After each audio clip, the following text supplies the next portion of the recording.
Sally Peterson has social, Jim Kirk has planning, Bob Russman has golf, and Dave Summers has the house.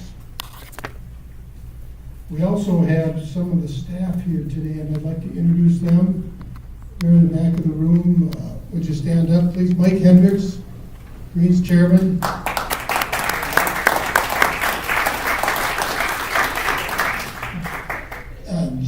Chef Jeff Bowles. Bob Reffler, Facilities Manager. Joe Allender, Head Professional Ops. Brian Walshek, Membership Sales. Tom Smith, Chief Business Officer and Controller. Heather Novak, is she? Okay. Alex Ramirez, Dining Room Manager, he's not here. And Stacy Freeman, Membership Services. I think I got everybody.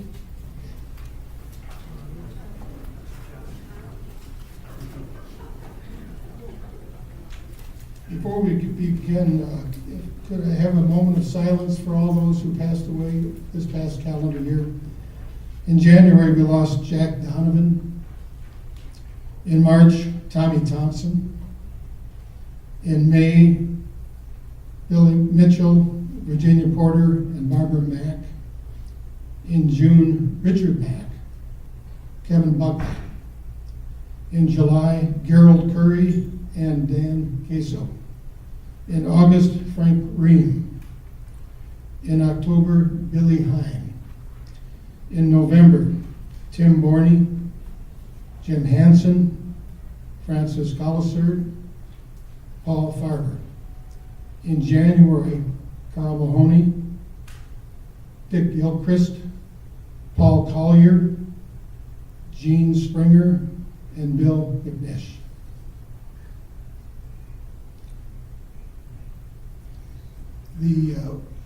I've gone ahead and appointed a election marshal to help us with that. Mr. Ed Gebb, would you stand up, please? Do we have a quorum? Yes, we do. We're here by proxy. Okay, thank you. So we can proceed with the meeting. Okay. I'd like to hear a motion that we move to approve the minutes of the meeting of February 21st of last year. Do I hear a motion? So moved. Is there a second? Second. All in favor? Aye. Aye. Opposed? Same sign? All right. Those minutes are approved. And at this point, we're closing the voting officially. No one else is voting now, so it's all done, John? Is that correct? No one's in the hallway voting? No, all good. It's all done? Okay, thank you. So the voting is closed. Here's the way the rest of the meeting is going to go. We'll have the treasurer's report, then we'll have the various committee reports. Then I'll get up for the president's closing remarks. We'll have a brief question and answer period. And then we'll go through the election results and adjournment. And one thing to remember about the question and answer session is, would you please state your name and your member number? And that second part is really important, because if you really ask a difficult question, the board's going to charge you account for a drink. So, just so you know. First of all, the treasurer's report, Paul McDonald.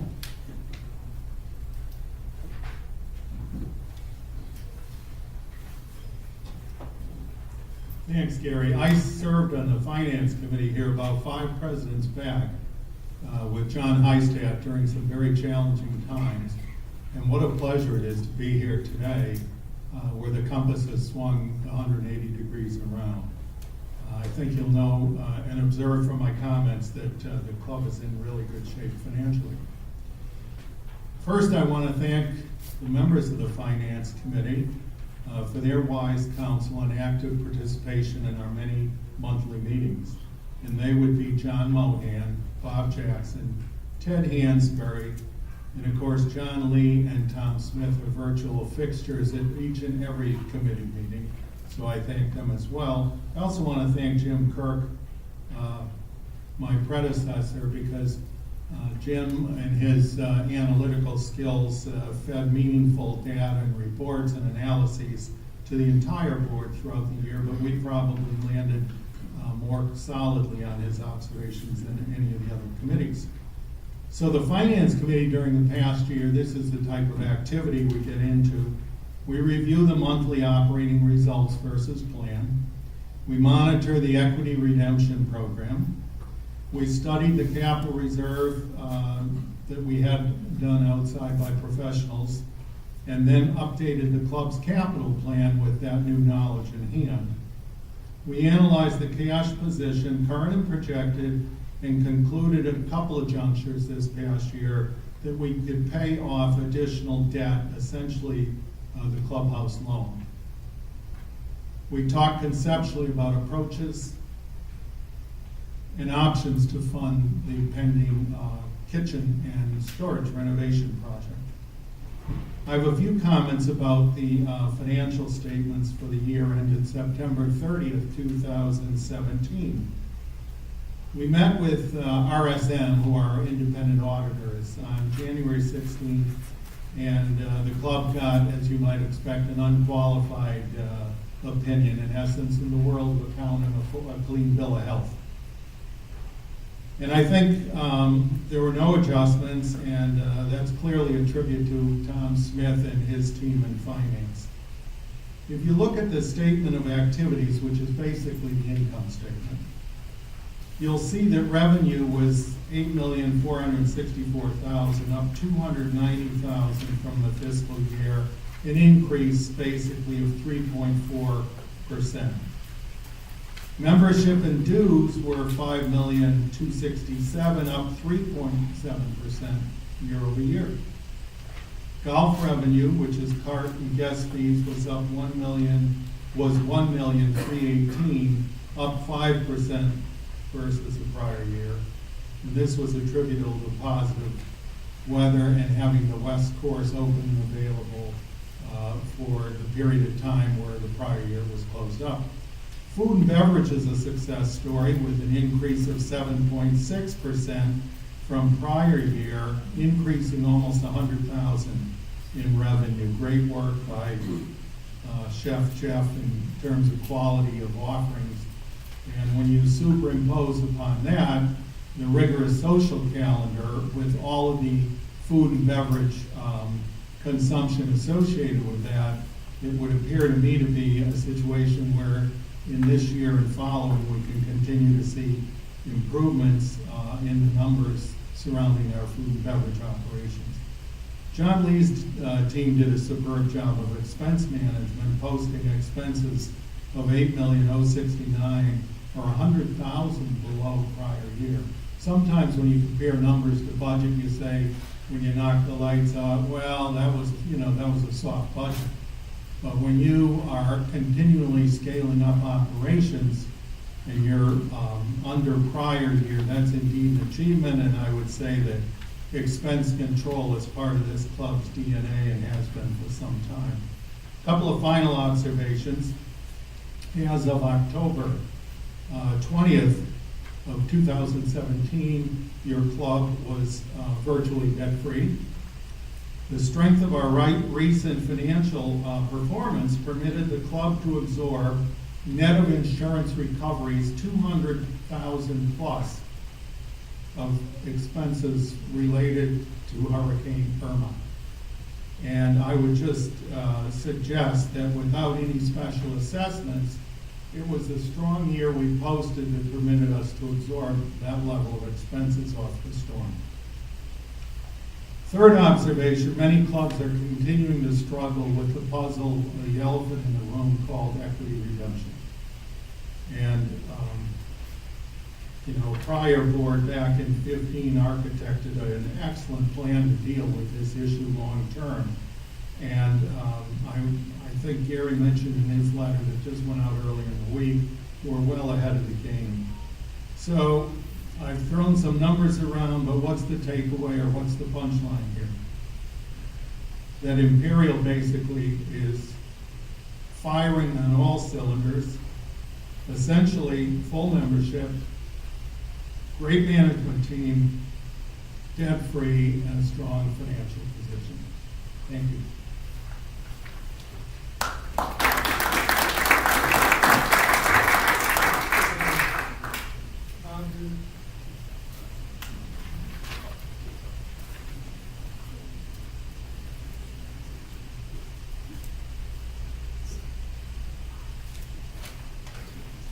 Hello, I'm Bob Russman. I'm the chairman of the golf committee. I was in a listening session this last Saturday, and one of the participants said, well, what do you guys do? So I thought I'd go through and tell you what the golf committee does. The golf committee, contrary to popular belief, has nothing to do with the golf course. The golf committee establishes golf program to ensure that the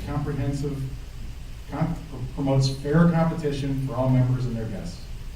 Prepare annual golf calendar, includes men's and women's mixed events, member guest events, invitational events, special outside events, and interclub. Also under golf is the handicap committee. The handicap committee reviews all official events for rules, posting, develops stroke allocation on the course, amongst many other duties. Both of these committees meet monthly, and they're very busy. I would like to thank my committee, and both Joe and Joe Allender and John Lee are on both committees. They're at every meeting, so 2 meetings a month, along with all the other meetings that they do. On the golf committee, Paulie McGowan, Ann Evans, Carolyn McClymondt, Ed Bjornkrantz, Rick Pellerin, and Dan Grice.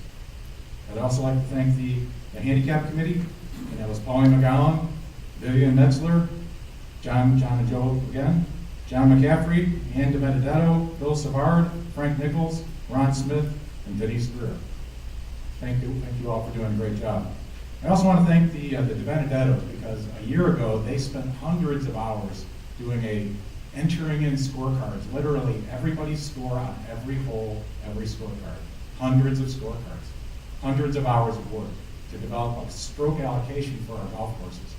And that's how we come about real data for our stroke allocation.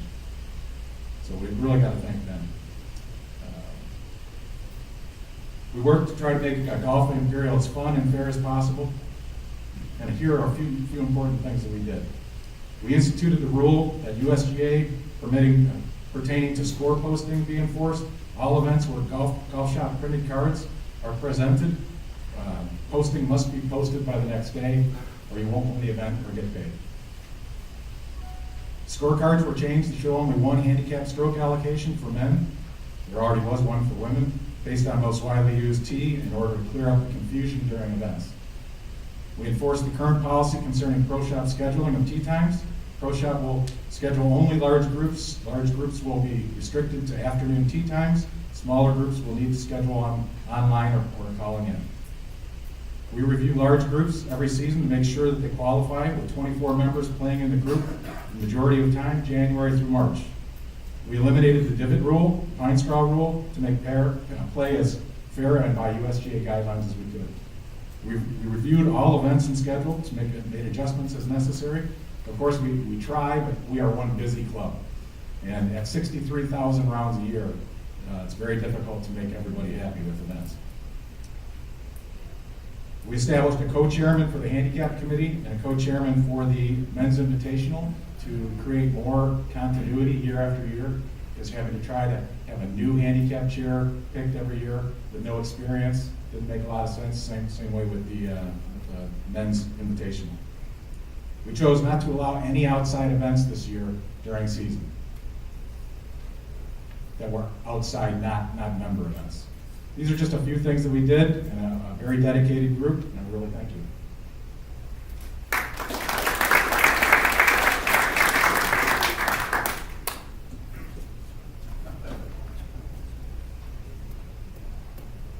Hi, I'm Bill Ellenbogen. This is my 3rd year of service.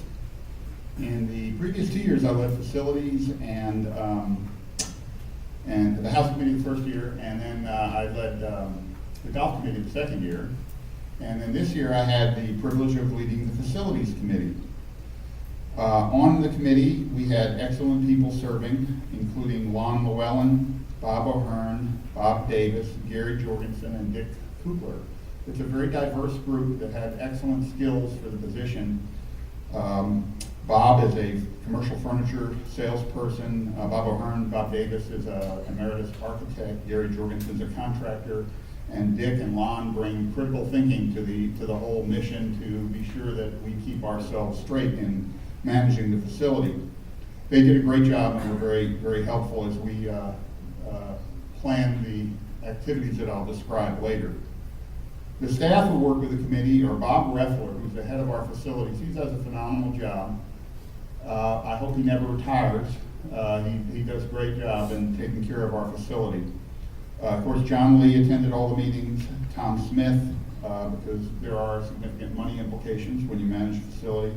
And then Chef Jeff Bowles worked with us. Normally he may not be on the committee, but because we were working on the planning of a kitchen remodel, he sat in for most of the meetings. The major role of the facilities committee is to manage the buildings and equipment within the buildings. We don't get the cool stuff like the golf course. We manage the restrooms. Not quite as nice. It also includes the clubhouse, the kitchen, the lighting, the air conditioning, and the equipment within the buildings. Bob Reffler does a fine job with an aging infrastructure. And think of your home when it's brand new, nothing breaks. But as it gets older, things don't work quite as well and stuff starts to break. This month, for instance, he's replacing the wiring on the exterior lighting because it is deteriorating underground. So as you come in, there's lights along the driveways, and he's having to replace all that wiring. Earlier in the fall, we had a pipe rust out above the hallway downstairs. And that had to be a big pipe. I mean, it was like that big. And not a good thing when one of your sewer lines starts to rust out. We have older HVAC systems, ice machines, the roof, kitchen equipment, and all the other systems in the club are getting old. Bob does a nice job keeping up with them and keeping the club running well so that we are, as members, aren't adversely impacted by the various things that break.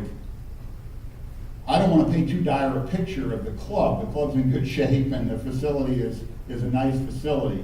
But like any older facility, things are going to start to break and they're going to need more maintenance.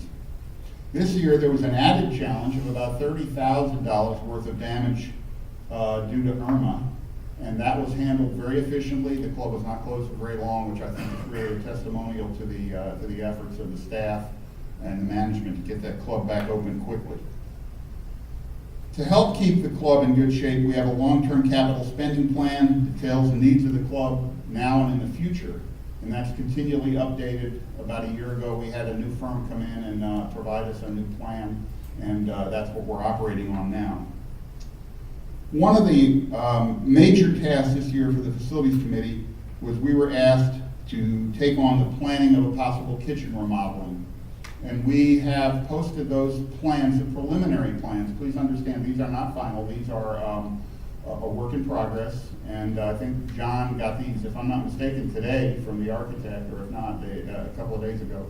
And we hope to have them reviewed soon, and the new board, this board was involved in authorizing planning funds. The new board, the people that have been elected plus the holdovers, will make a decision on whether the plan has merit and whether it should go forward, which I think is even a better vetting process, because that way if anyone thinks it's an incestuous board that doesn't do the right thing, it'll give an extra opportunity for more eyes to be put on the plan. It's about a $2.2 million allocation that's been put into the capital spending plan. Fixing a kitchen is not cheap. In addition, we are trying to add storage. The club is drastically in need of additional storage. If you go in the kitchen, we have furniture stored in the kitchen, and the kitchen's too small already. So there's going to be a small addition put on the front of the club, about 12, if this is approved, 1,200 square feet, 2 stories, above in front of John Lee's office. Then there's an area where the accounting and some of the administrative offices will move forward, and that storage will be actually right back out here in an existing space. The only thing we're building new would be at the front of the building. And if at the end of the meeting, if anyone would like me to explain it further, I can do that. It's hard to do without a set of plans. I don't have a PowerPoint presentation for you. The board has authorized planning funds at this time. The committee's been working with architects and engineers. The lower level would be entirely refrigerated storage, the upper level would be administrative offices of the new wing in front, and then the kitchen storage that is now used for furniture would become part of the kitchen. The whole kitchen would be relaid out to make it more efficient. That's where the chef was involved, and we had a professional kitchen designer working with us as well. Part of that 2.2 million would be about $450,000 worth of equipment, so it's not all being put. We'd have a lot of new equipment for the kitchen, so that some of the aging stuff would be replaced and some additional equipment would be put in. In my 3 years on the board, I've had the opportunity to serve under two excellent board presidents. Larry Thomas and Gary had only one goal. They each tried to lead the Imperial Golf Club forward in a fiscally responsible way and keep it competitive in a very dynamic marketplace. There are a lot of choices for people and clubs in Naples. They don't have to come to Imperial, and I think we've done a great job keeping the membership full in good economic times. It isn't, it's hard to, it's easier when there's a lot of money in the economy to get members. We have a full membership. We're one of the only clubs in Florida with zero debt, and I think that speaks well for the quality of the leadership that was provided by the presidents. John Lee is as good a general manager as this club or any other club could have.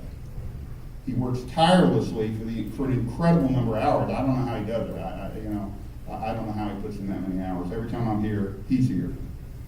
He's patient, he's diplomatic, puts up with the board, he puts up with the members, and no matter how demanding the members are, and I think that's really a great thing, it's hard to do.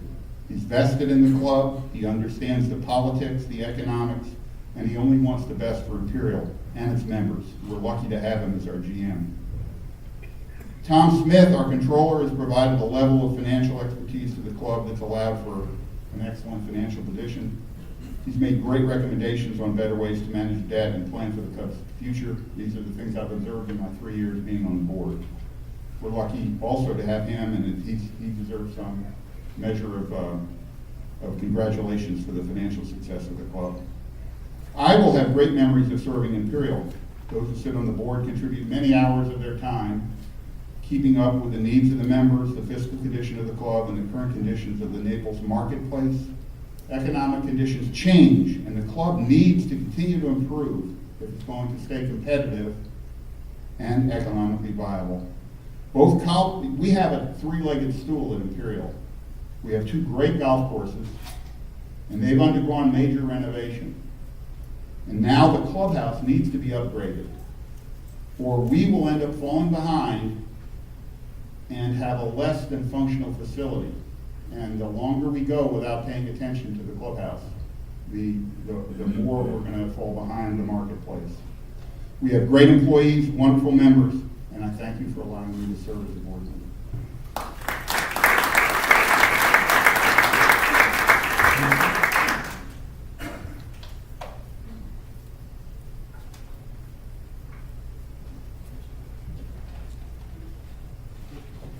Good afternoon. My name is Dave Summers. I had the privilege of running the House Committee this year. I would first like to thank the member participants, John Buckley, Carol Denton, Vic Kleinfelter, Mary Liz Musa, Ron Ryan, and Jack Thornton. They provided tremendous input on trying to make the member experience for our restaurant operations as good as it can get. We were very fortunate this year. We inherited a couple of great staff. Chef Jeff is first class and has a wonderful sense of how to optimize the operation of a restaurant like ours. He has brought on board with him his staff. I know Chef Eddie and Joe and the whole team back there, along with our H2B kitchen staff, have been very effective, very well managed by Jeff. So as far as a committee, it was a pleasure to have somebody with that kind of depth of experience and knowledge. We were lucky this year also that we were able to elevate Lindsay into the food and beverage director. We were able to elevate Alex, dining room manager, recently hired Brett Funk, who's going to add some depth in that operation. So we're very, very fortunate there, and we have made some good strides in trying to improve again, the member experience. Bottom line, I think it was alluded to earlier by Paul, we improved performance by over $100,000 from the prior year. And again, the quality, I think, also increased dramatically. A couple of highlights for the year for us. We continued with the H-2B program, and these are our seasonal employees out of Jamaica. I think we did not bring back everybody from last year. Jeff and Lindsay were able to kind of cherry pick some other people that we think will stay with us longer, probably have a little better education and training than some of the other staff.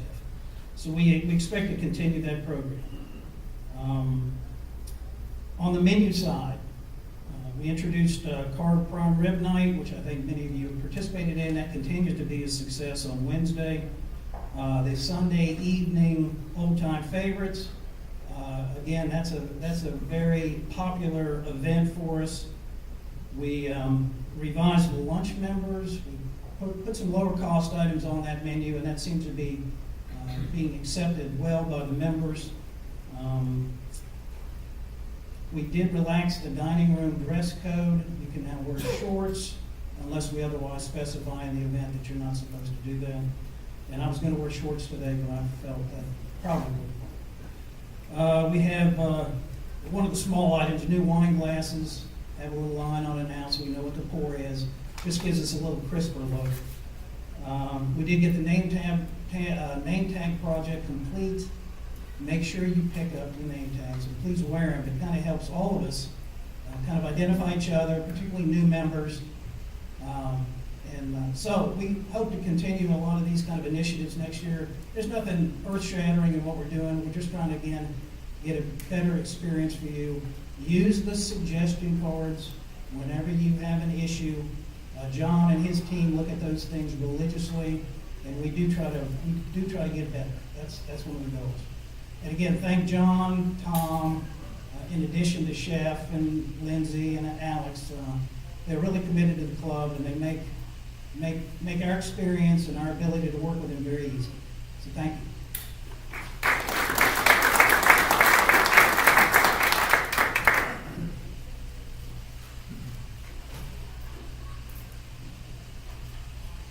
I'm Bart Ludicky, Chair of the Membership Committee this year, and I'd like to begin by acknowledging our committee members. They were Sandy Derrickson, Janet Ellenbogen, Joe Nezzi, and Susan Regals. Also want to acknowledge Brian, who not only attends every meeting, but has just done wonderful work this year. Also attending our meetings with John Lee, Tom Smith, and Stacy Freeman. We've had a good committee and a good year. First on membership, Paul, we can stop saying essentially at full membership. We are now at 560, thanks again to Brian's hard work and beginning the long process that runs for sort of 7 months to build the wait list so that when we have the inevitable 30 or so resignations as of October 1st, we'll have that wait list ready to go and hope to open up at full membership at that time. The committee was involved in several policy issues, all at the request of the board. We recommended that the extended legacy program be terminated. It was a small program, not really doing anything much for the club. We did grandfather in the 3 people who were in that program. We also made some adjustments to the leave of absence policy that the board adopted. I was surprised to find that relatively few clubs have a leave of absence policy in this area. You're either a member or you're not.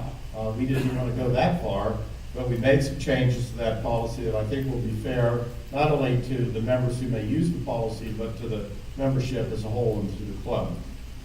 We struggled with the joining fee issue. At the time, the subject, the board asked us to look at the subject. We were at the lowest joining fee in the area among the clubs that we compare ourselves with. And some people felt that's exactly where we needed to be from a competitive standpoint. Other people took more the competitive, the conspicuous consumption view and said if you're the lowest, maybe that suggests that you're not as valuable as some people would like you to be. We took the step of increasing our joining fee by about $5,000, exactly $5,000, and almost immediately other clubs began offering discounts. So it's a real shifting kind of environment on that. We're trying to keep a close eye on it and make smart decisions. We think we're pretty well positioned right now, but that's certainly going to be something to keep an eye on going forward. We have slightly reopened the limited convertible program that Brian will have available to use. This is a program that was available in the past, then made not available, now available again on a limited basis, where people can pay their application fees over a period of time. This will not be widely used. It may be useful in some cases, and frankly, we'd rather have people in the application file than not in it. And if using this program to some extent is useful in that regard, we will do it. Last thing I'll mention of any great significance is that I think the membership committee had a very useful role in looking at the application form for membership at Imperial. Working with Brian, we redesigned that form, and Tom as well, redesigned that form. The biggest single change is that now at the point of application, we collect information on spouses. And that's something that we did not have on a regular basis in the past. We all know how engaged spouses are in the life of Imperial, and it's really essential that we have that information. Additionally, we conducted the survey that many of you participated in a few months ago, trying to upgrade information on the membership, and again, to gather information on spouses that just wasn't available in the past. And that survey paralleled the new application form, so the information we have is consistent across categories. I would just say I think that's going to be really useful. Those forms are already in use as we speak, as new committee chairs prepare to staff their committees for the coming year. The last thing I'll mention, and this is one that I'm going to give a little shout out to Joe Nezzi, who's here. The committee began to discuss the whole issue of promotion of the club. And I think we are underknown and misknown in the broader community, and I think we need to take some steps to remedy that situation and to put Imperial in the ballgame for new members and for other purposes where perhaps we're not to as great an extent as we should be. So my hope is that in the coming year, this is going to be a major initiative, that we'll be doing some branding works and work to identify and provide a real clear identity for Imperial. And there'll be lots more to be said on that as we move forward.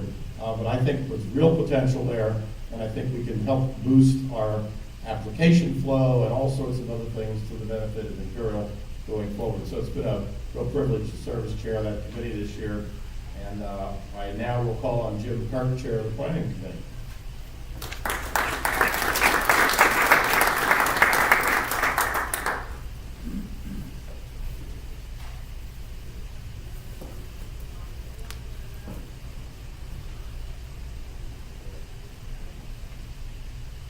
Thank you, Bart.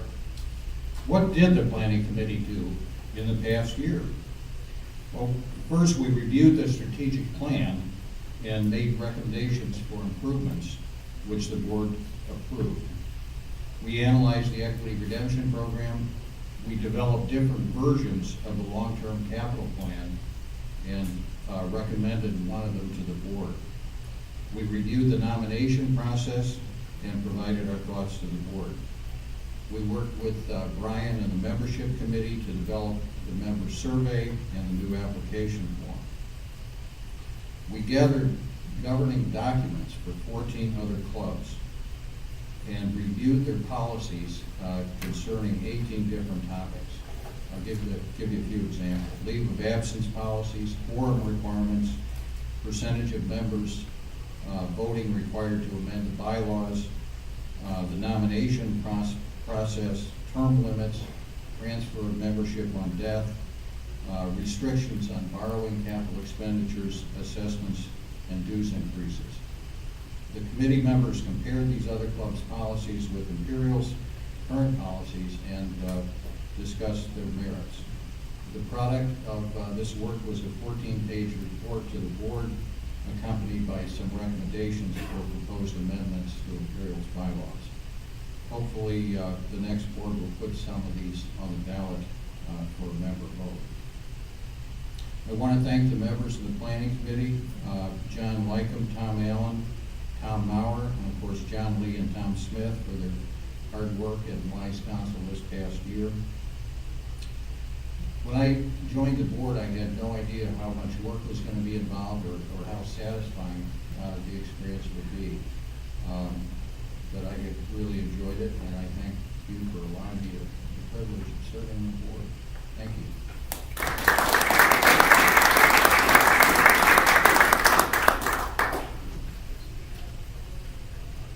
Well, your first question is, why is he back up there again? Well, Len Joyce was our green chairman, and Len asked for a leave of absence, but the timing wasn't very good. It was about 2 days after the hurricane. And the green committee, the green crews, especially Mike Hendricks, were going to be busy for several months, so we didn't appoint someone else to fill in. I just filled in for Len because I had been green chairman twice before, so it was easy for me to work with Mike. He didn't have to break in somebody else again. He was busy working on the golf course. So for that reason, I handled the green committee for the last several months.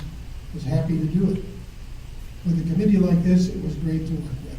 Mike Hendricks, of course, John Lee, Barb Gett, Linda Weitzel, Meg Clymer, Debbie Pellerin, Alan Buckholz, Scott Friedstrom, John Scarcella, and Peter Sherry. Going kind of in reverse order, the most important thing we had last year was Hurricane Irma. What we did is replace the downed trees in critical areas first, like the cypress on 9 East, like the oak trees as you enter and exit the golf course along 9 on one side and 10 on the other side. And then the large royal palms on the entry coming into the clubhouse. I see we just lost another one. It's there on top, so we'll have to replace that as well. Speaking of trees down, if you played the East Course in the last several weeks, you've noticed a lot of pine trees down, a lot of debris on the ground. That's pine borer that's been attacking those trees. Now, Mike has told me that pine borer is here all the time. It's just that when a storm like Hurricane Irma weakens those trees, that the pine borers can kill that tree, and that's what's going down. I think we've taken down at least 30 so far. Hopefully that's about the end. Okay, last year, we put in a new pitching green over here by 13 East and a bunker. And then we moved the 13 tees over a little bit. The putting green outside the locker rooms was enlarged back to almost its original shape. And over by 9 East, the green that was there was made only for bunker play, and we enlarged that bunker. And then on the other end is kind of a warm-up pitching area.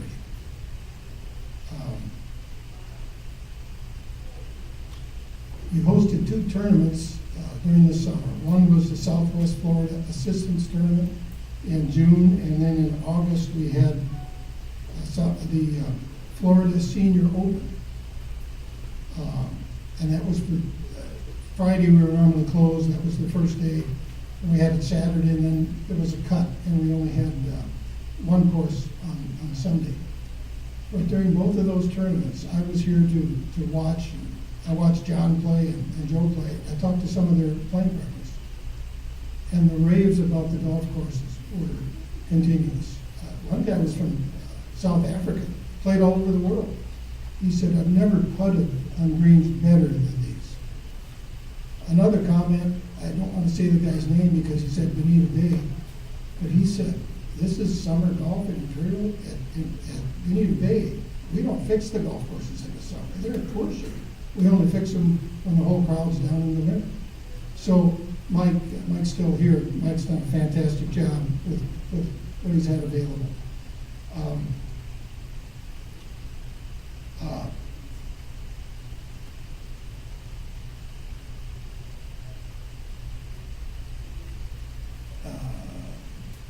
That is a picture of the East Course, and I've got a pointer to tell you about some of the pipe work that's been done. I don't know how many of you live in the Homeowners Association, the IGHOA. Their December letter really chastised us for our handling of water that comes through from Empress Court and Collins Court up in here, flows down through the course and out this way.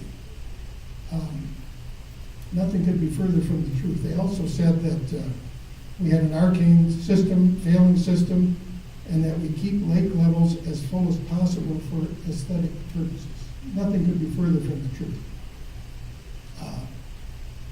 In 2009, we connected from 13 over to 16 pond, 42-inch pipe. In 2010, we got from the ponds behind the houses on 2 over to 1. And from the 3 drain up here, there's a big drain. We put in a 42-inch pipe down in the pond on 3. 2011, we crossed number 1 fairway with 24-inch pipe. And then in 2013, we went from the slough behind the range across 10 fairway in 2 sections. One was 24 inches to catch basin, and the other was 32 inches over to the pond over here.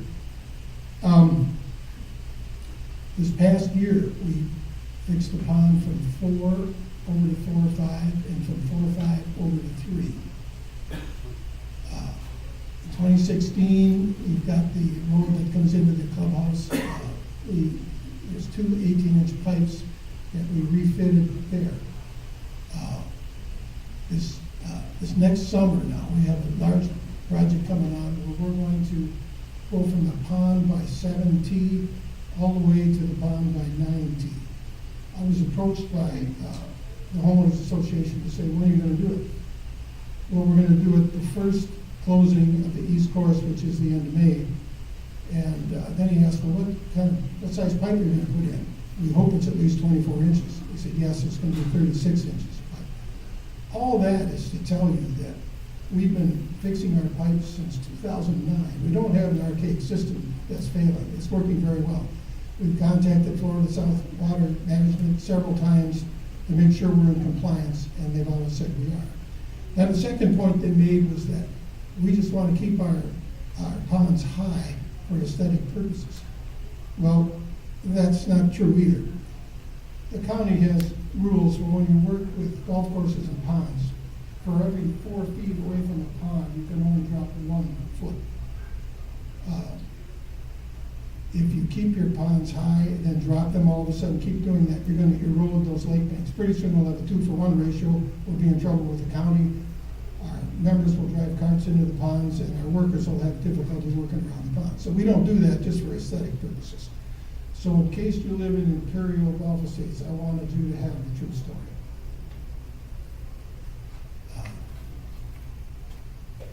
This summer, we're going to do some work on the range, and this is kind of crude, but you can see the greens, practice greens will chipping, once you can pitch to will be enlarged. We recently put some nets up, you can see where those have been added to chip into. And we're going to curve the front end of the range so that if you're located on the end of the range, you won't have just those trees to shoot at. You can shoot more toward the middle of the range. So that should help as well.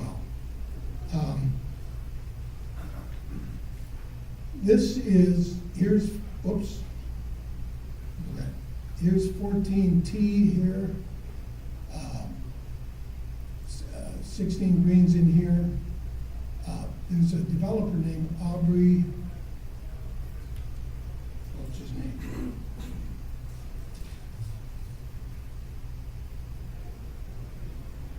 Can't think.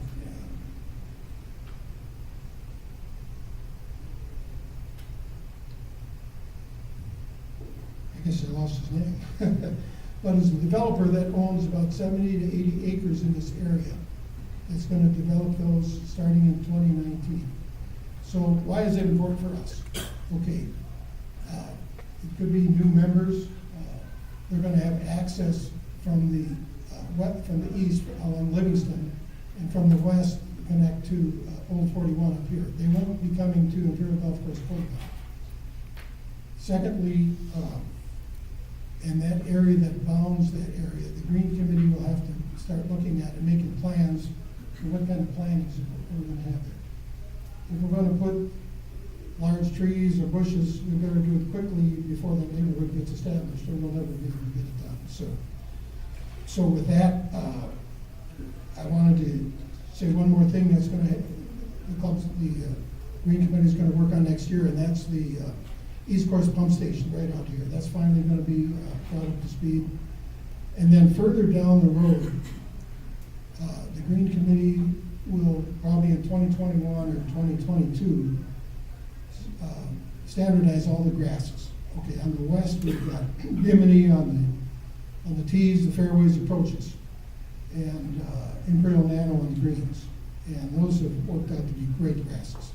On the east, we've got Tiff Eagle on the greens, and on the fairways, we've got kind of a mound roll. We've got some Celebration, we've got some Bimini, and we need to standardize that. Plus, there are several greens where we don't have many pin placements. Number 1's a good example. You run out of pin placements. Number 2, number 8, and number 16. We would take the opportunity at that time to flatten some of those greens to give us greater pin placements. So that would bring those up to date. But again, it's not till 2021 or 2022, which would be a normal time to look at the East Course again. So with that, thank you, and Sally is going to talk about the social committee.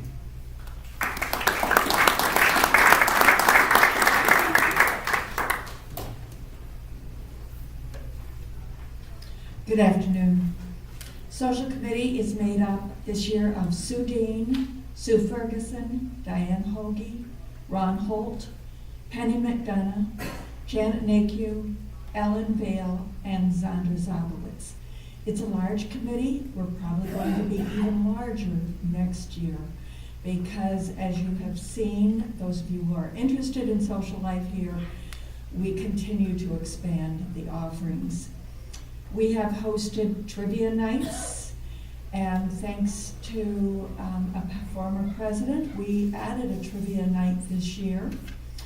We have wine dinners, formal and informal, music tribute nights, remember the Beatles, the Eagles, Motown, Jimmy Keys.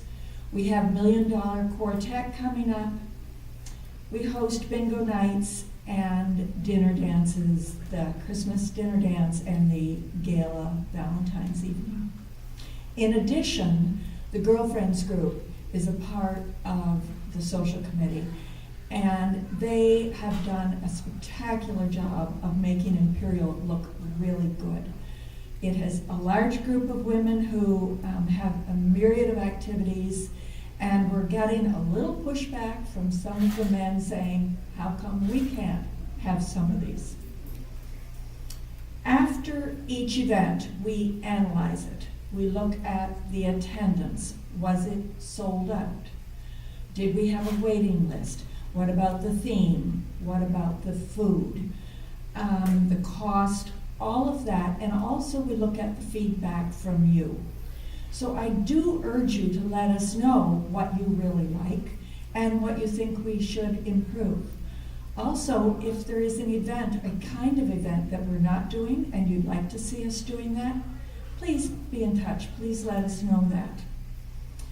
Our main focus this year has been dealing with the problems of success. Trivia has sold out every single time within minutes of the registration opening. It's a lovely problem to have, but we hate to see members who can't get in to an event that they want to attend. So we started the lottery system partway through this year, and we'll take a good look at that at the end of the season. We also have added tables. If you were at the last trivia night, you know how tight it was in that room. But again, it was an effort to get as many people in as possible. We're also doing advanced notices to you of when signups begin. And we've done some tutorials on how to sign up a team for trivia or a table that we want all the names at one time. The other thing we're looking at is the guest policy. We never anticipated that we would be looking at that, but at our last music event, the second last one, we had over 45 guests at the event that evening, and we had over 50 members on the wait list who didn't get in. And that didn't seem right. If you have family in town or a good friend you'd like to bring to one of these events at the club, we get that. There's good reason for that. But if we have members who can't get in to events at their own club, that's a problem too. So the last music tribute evening and the one coming up this weekend, we installed a no guest policy. Again, we'll look at that at the end of the season, and probably we'll be looking at that going forward too. It's been my pleasure to work with this committee. They're a great bunch of people. I really want to give a shout out though to John Lee. I think he never sleeps because he's been at pretty much every meeting of every committee. To Heather, to Stacy, and especially to Lindsay. They support us so well. They're always willing to help. They give us good advice. And again, they make us look good. So thank you to the staff. And thank you. It's been delightful to have this job this year.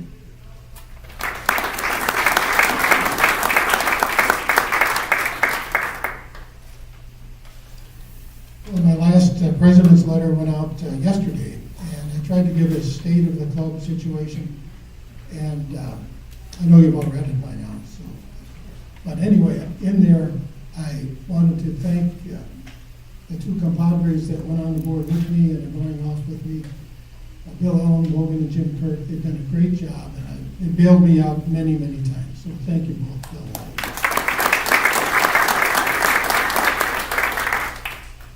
I did find that developer's name is Aubrey. I forgot. Aubrey Ferraro. Very forgettable. Anyway.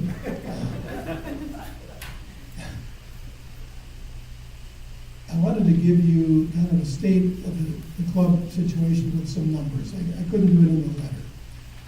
But here we've got some clubs that we look at periodically and what the annual fees are. That's the joining fee, that's the dues and the capital fee.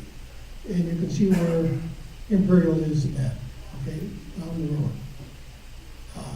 And then you've got the joining fees next to that. We're kind of in the middle of the pack. Okay. Then on the end, you've got the membership, whether they're full or short. Of special note is the second one up there, Quail Creek. A year ago, they were asking $45,000 to join. Now they're $25,000. They're short 40 members. We're so glad we took their chef when we could get him, because I'm sure he'd have been grabbed by other people in the area. But there you see Kensington's short, Falcon Marsh is short, just a couple. Middlesex is short. Windermere is short. The play is short, but that's just a golf course. But there's one picture. Another picture is the equity reduction program. And you can see when that program was begun 3 years ago, we had 178 resigned members looking for some equity payout. And what the club owed them was $2.6 million at the time for their equity. You voted in January of that year to, by 83%, to let them opt for a lesser payment for a quicker payment. So what's happened in that time frame? We're down now to 71 former members are looking for an equity payout of some kind, and what we owe them at full equity basis is $932,000. The total number of payouts In 3 years, it's 173, even though we started with 178, we've had more retired since.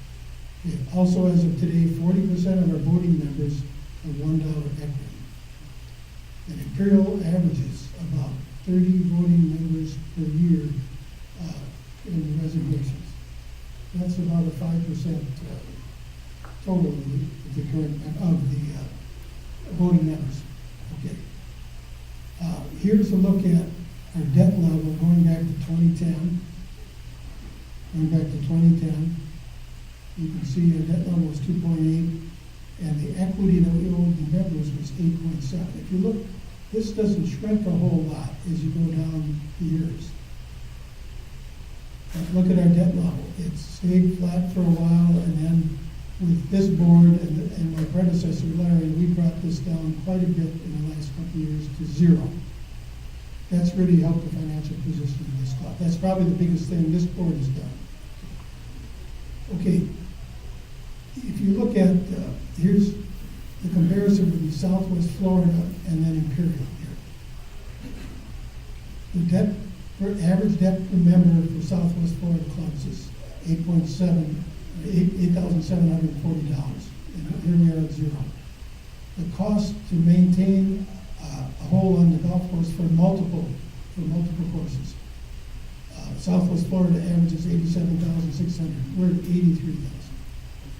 Yet the rounds per hole, the rounds per 18 holes, 22,000. I have an old number there. Bob mentioned 33,000 is what we had last year.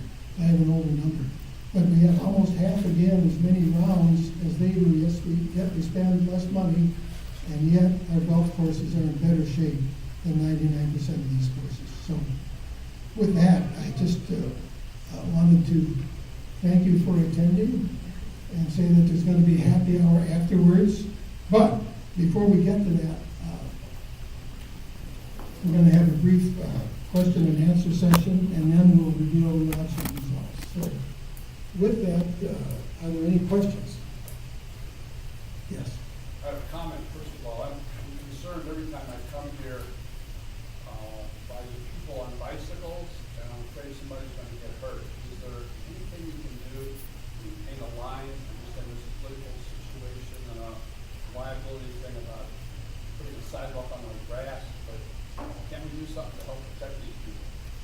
Well, that's been up before the GIB, the Greater Imperial Board, is all the condo associations, golf course, and that's been up several times, but it's lost in votes to put a bike lane in or expand the road in the condos. It's always been voted down. Who's fighting it? Well, the majority voted it down several times. Okay, one more thing. Yeah. The greens fees are going down, but the cart rentals are going up, or vice versa.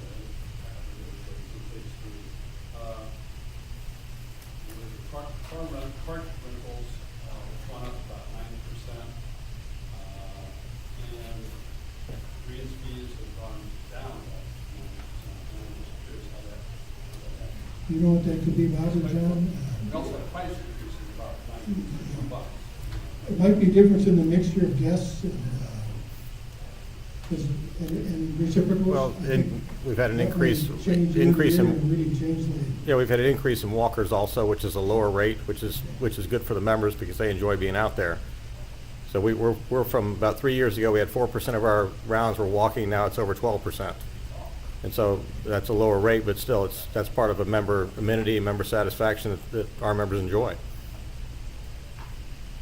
We haven't changed our, it's been a couple of years since we changed our cart fee. It's been the same. Any other questions? Yes. Eric Paff, 109S. I first have a comment. In fact, this is our 3rd year as a member, and I've been hearing about this kitchen getting done. Can we get the damn thing done this year? Second, if it's going to be $2.2 million, how are we planning on paying for it? And another question is this a board decision, or does it have to go up to membership? It's a board decision. How would it be paid for? The finance committee will be coming out with something on that, but The construction period would be May through August, September. And a majority of the money that comes in for dues comes in at that time. Plus, we'll have a surplus by the time we get there. So a lot of that will be paid for at the time, getting us through into 2019 before we would have to take a loan. We don't know what money we would need by that time, but we have a line of credit of $1.5 million. And I think in one of Bill's letters or my letters, we mentioned that if we have to finance it, would be probably 1 to 1.5 million. I think that was 2 letters ago, something like that. And it was part of the capital reserve study. Yeah. So that capital reserve fund of 600 now means. Correct, correct. And it will, in that plan, there was taking a note out for us a short period of time. Eric, getting permits from the county is one of the most difficult tasks on this earth. And Bill Ellenbogen has been working with expediters and with the contractors and with architects, and we think that that's pretty well close to being ready. The package is ready to send in, but it still takes a couple of months. So we're trying to get an expediter to push that through. Okay. Did I say anything wrong, Bill? If anybody has additional questions, I'll be happy to answer them in the back. We believe that, that the project will be able to start at the end of May. Now, we're dealing with government, and it's a monopoly, and it's difficult at times, and I'm a developer, and no matter how well you plan, and you think you plan, there can always be loopholes or things that the government does that slows you down. But it appears we're on track. I spoke with the architect this morning. We seem to be on track for a mid-May approval of the kitchen, and if the board chooses to approve the expenditure of the next board, the board that's being seated today, then it will go forward. I hope, Eric, that we do have this put behind us, and we won't have, that the next board won't have to discuss this, and then they can go on discussing how to deal with other issues in the clubhouse and the kitchen. A footnote on Eric's question on financing. We've got a lot of moving parts to the financing. The timing of the project happens to overlap with where we're at with cash, because of the timing with which dues are collected in September. It will spill over in October. That 600 is going to grow between now and as we move through the year, because we're spinning over 60% of joining fees that build that reserve. And the last thing is we've got a $1.5 million line of credit. So, and then the question becomes, what's the net we're going to have to finance? And we may want a construction loan and then permanent the financing out at the end of the project for some certain amount. So we've got about 4 or 5 dynamics at play here. And so we kicked it around at the finance committee, and we said we can't decide now because we've got to get closer to project kickoff to hard it all up. But I'm pretty comfortable that we'll be able to finance it, and we'll have some debt at the end of the day that's far less than the 2.2 million on the project. And once you get the permitting, then is it out to bid? Is it something that you can do the bidding process while you're getting the permits out? The plans should be completed, suitable for bidding within 2 weeks by the end of February. That's what the architect told me this morning. And at that point, there will be a cost analysis and decision being made whether to go to a preferred provider or a true bid. And there are advantages to both. It's not always, everybody always thinks, oh, a bid is the best way to go. Well, in a project where timing is a critical issue, and timing is very critical in our project. If you get the wrong contractor and we don't complete it on time, we will have a very disappointed membership when they return in November, and the kitchen's not ready to go, and the clubhouse isn't ready to go. And so if you go with the wrong contractor, even though they may be the low bidder, that may not be the preferred situation. And the board, this new board, of which I will not be a part, will have to make that decision, whether to go to the preferred provider or a true bid. But if the documents will be ready for that in 2 weeks, that will occur simultaneously with the continuance of the approval process. The plans will be submitted to Collier County through this expediter, and at the same time that the expediter is moving the plans forward, the bidding or the selection of a contractor Okay, any other questions? With that, there are three former presidents here. I'd like to introduce them. Roger White, Greg Stevens, and Larry Thomas. And before we close the meeting, let me give you the election results. We had 4 openings and 4 nominees, and then we were voting to see which 3 would serve 3 years and which individual would serve 2 years.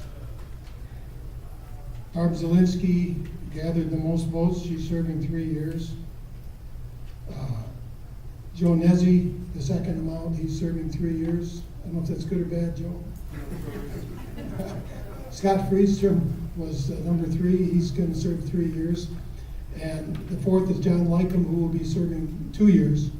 But the beauty of that is he could run again after 2 years. I don't know whether he will or not, but he'll have that option. So, with that, thank you very much. We'll close the meeting, adjourn the meeting, and we have happy hour.